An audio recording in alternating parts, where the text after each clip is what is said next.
যাদের গায়ে জুলুমের দাগ লাগে নাই, নিরীহ আওয়ামী লীগ, তাদের প্রতি আমাদের বার্তা হলো তওবা করো, আমাদের কাতারে আসো।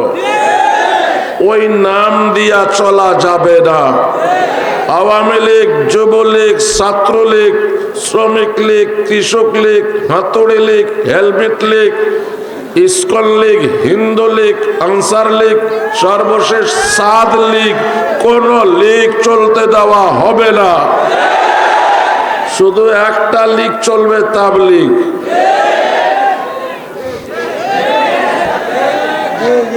আর কোন লীগ, সাদ লীগ, আরে জোরে বলে না, সাদ লীগ, ইসকন লীগ, হিন্দু লীগ, শ্রমিক লীগ, যুবলীগ, আওয়ামী লীগ, কোন লীগ চলবে না।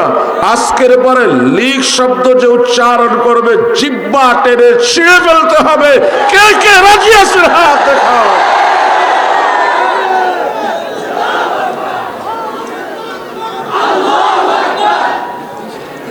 দুইটা বিষয়ে আমাদেরকে সজাগ থাকতে হবে। এক নম্বরে, যারা গতবার ফোন করেছিল তারা এই বছর আর থানায় নাই, আমরা ঠিকই আছি। বিগত 15-16 বছর পর্যন্ত আমরা স্বাধীনভাবে কথা বলতে পারি নাই। থানা থেকে হুমকি ধমকি আসতো, রাস্তাঘাটে আমাদেরকে অ্যাটাক করা হতো। আল্লাহ পাক গত 5ই আগস্ট ছাত্র জনতার আন্দোলনে খুনি মাফিয়া হাসিনাকে দেশ ছেড়ে যেতে বাধ্য করেছে। ভয় পাওয়ার কোনো কারণ নাই, হাসিনা আর আসতে পারবে না এই দেশে। কারণ পৃথিবীর ইতিহাস বলে, যে জনগণের আন্দোলনের মুখে পালায় সে আর আসতে পারে না। 2 নম্বর, যে ভয়ে পালায় তার ফিরে আসার সাহস থাকে না। 3 নম্বর, হাসিনা আসতে চাইলেও জামাইয়ে আসতে দিত না।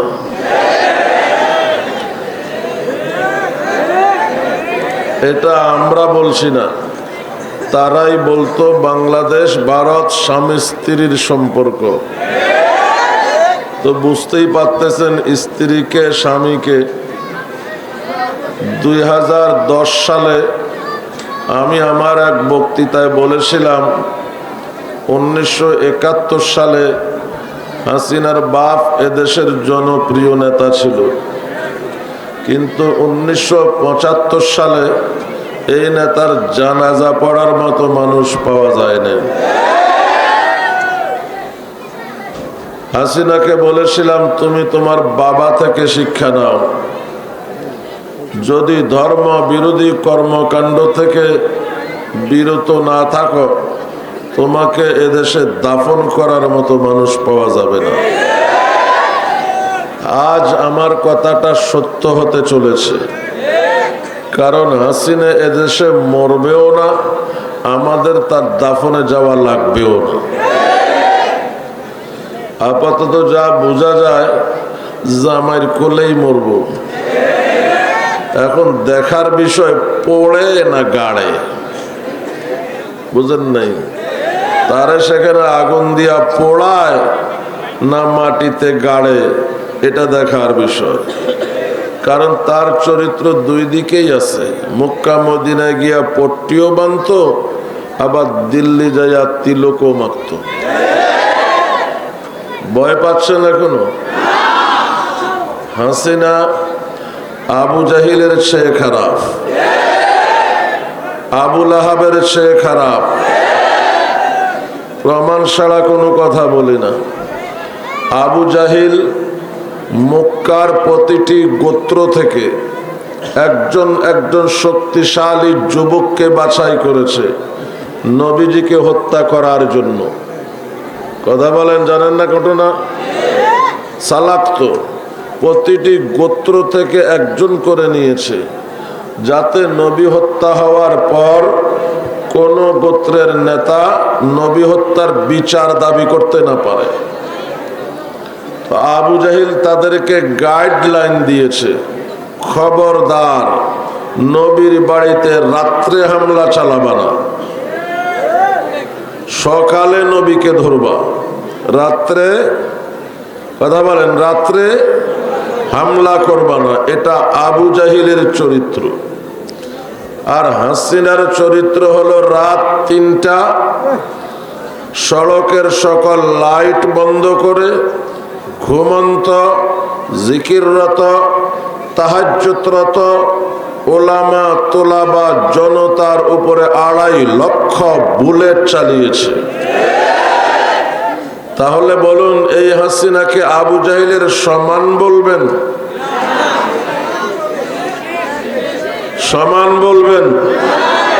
মারাত্মক জঘন্য না? এটা নমরুদ ফেরাউনের চেয়েও নিকৃষ্ট। নমরুদ ফেরাউন মানুষ মারত মানুষ দিয়া, আর হাসিনা নিজ হাতেও মানুষ জবাই করত। নমরুদ ফেরাউনের আয়নাঘর ছিল, এটা ইতিহাসে পাওয়া যায় না। হাসিনা মানুষকে নির্যাতন করার জন্য, নিপীড়ন করার জন্য আয়না ঘর বানিয়েছে। ফেরাউন মানুষ মেরেছে, নিজ গোত্রের মানুষ না, কথা বলে না, নিজ গোষ্ঠীর মানুষ না। ফেরাউনের গোষ্ঠী হলো কিপ্তি, আর মূসা নবীর গোষ্ঠী হলো বনি ইসরাইল। ফেরাউন বনি ইসরায়েলীদেরকে হত্যা করেছে, নিজ গোষ্ঠীর লোকদেরকে হত্যা করে নাই। আর হাসিনা এত বড় নিমুখ হারাম, দাবি করে মুসলমান আর মারেও মুসলমান। ফেরাউনের সমান বলবেন না আরো জঘন্য? হাসিনাকে নিয়ে যদি আলোচনা করা হয়, এটা কোরআন সুন্নাহ বিরোধী আলোচনা নয়, এটাই কোরআন সুন্নাহর আলোচনা। অনেকে আমাদের উপরে নারাজ হয়। আমরা পরিষ্কার বলতে চাই, দল মত নির্বিশেষে, ধর্ম বর্ণ নির্বিশেষে পুরো জাতিকে সজাগ করতে হবে যে হাসিনা একটা নাপাক বস্তু, চলে গেছে, খতম। কথা বলেন? এই দেশে আর তার কোনো অস্তিত্ব আমরা বরদাস্ত করতে পারবো না। ইন্নামাল মুশরিকুনা নাজাসুন ফালা ইয়াকরাবুল মাসজিদাল হারামা বাদা আমিহিম হাযা। মক্কার কাফেররা মক্কাতে 13 বছর মুসলমানদের উপর জুলুম চালিয়েছে। মক্কা ছেড়ে মদিনায় যাওয়ার পরেও 8 বছর মুসলমানদের উপর জুলুম চালিয়েছে। কখনো বদর, কখনো উহুদ, কখনো খন্দক। মক্কা বিজয়ের সময় আল্লাহ পাক বললেন, 21 বছর ধরে যারা মুসলমানদের উপর জুলুম চালিয়েছে, অত্যাচার চালিয়েছে, এরা হলো নাপাক। ইন্নামাল মুশরিকুনা নাজাসুন ফালা ইয়াকরাবুল মাসজিদাল হারামা বাদা আমিহিম হাযা। এই বছরের পর কোন কাফের বেঈমান মক্কা শহরে প্রবেশ করতে পারবে না। অনুরূপ আমরাও বলতে চাই, 15-16 বছর যারা আলেম ওলামা, প্রতিপক্ষ রাজনীতিবিদ, নিরীহ জনতার উপর জুলুম চালিয়েছে, তাদের ওই নাম এই দেশে আর কোনোদিন চলতে পারবে না। যাদের গায়ে জুলুমের দাগ লেগেছে তাদেরকে অবশ্যই বিচারের কাঠগড়ায় দাঁড়াতে হবে। যাদের গায়ে জুলুমের দাগ লাগে নাই, নিরীহ আওয়ামী লীগ, তাদের প্রতি আমাদের বার্তা হলো, তওবা করো, আমাদের কাতারে আসো। ওই নাম দিয়া চলা যাবে না।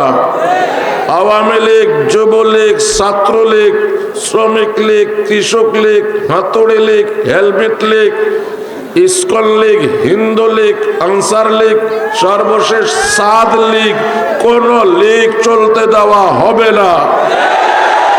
শুধু একটা লীগ চলবে, তাবলীগ।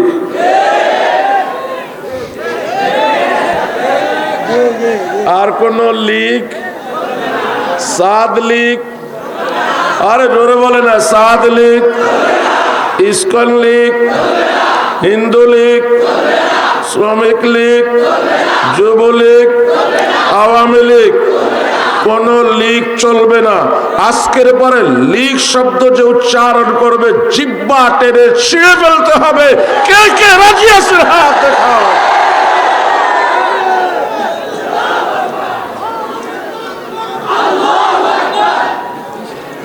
দুইটা বিষয়ে আমাদেরকে সজাগ থাকতে হবে। এক নম্বরে